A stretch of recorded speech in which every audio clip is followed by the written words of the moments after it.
Bueno, el objetivo principal del encuentro es acercar la historia del jazz desde sus orígenes hasta prácticamente la actualidad.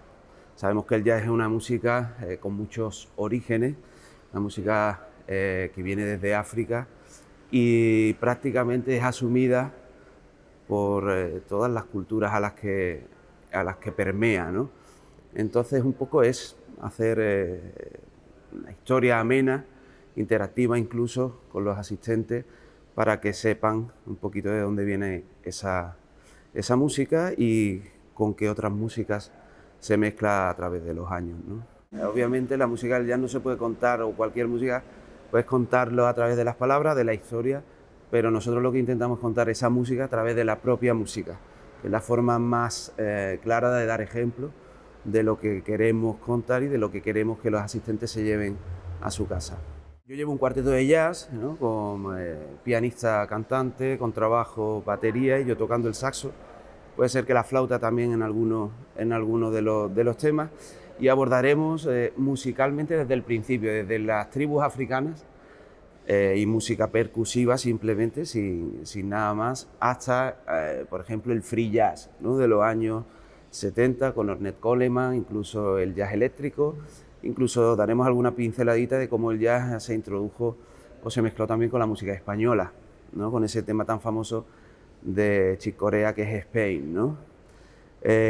Por eso pasaremos por todas las épocas, desde los cantos espirituales al blues más rancio, ¿no?, pasando por el Dixieland, el bebop de Charlie Parker, el hard bop,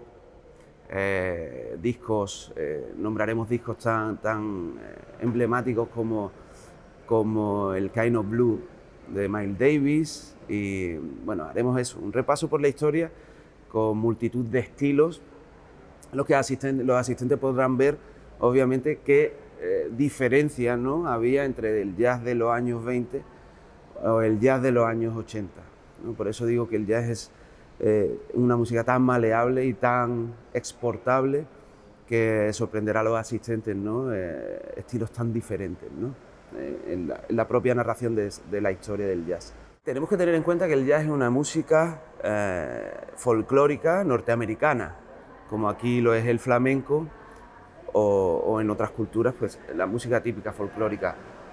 Lo que ha tenido el jazz de especial es que en América, pues Norteamérica, en Estados Unidos, su gran propuesta propagandística a nivel mundial, en todos los sentidos, en estilo de vida, en música, en formas de vestir, también ha impregnado al jazz.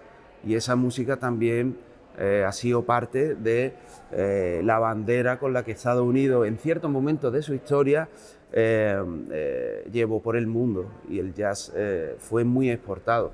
Por eso fue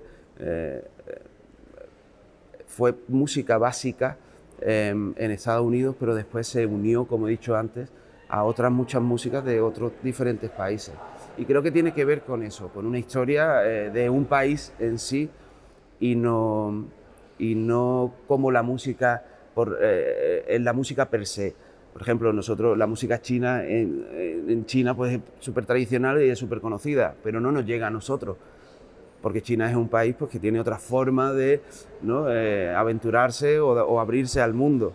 Pero en Estados Unidos, culturalmente, esa forma de exportar todas sus costumbres y tal, y el jazz estuvo dentro de esa.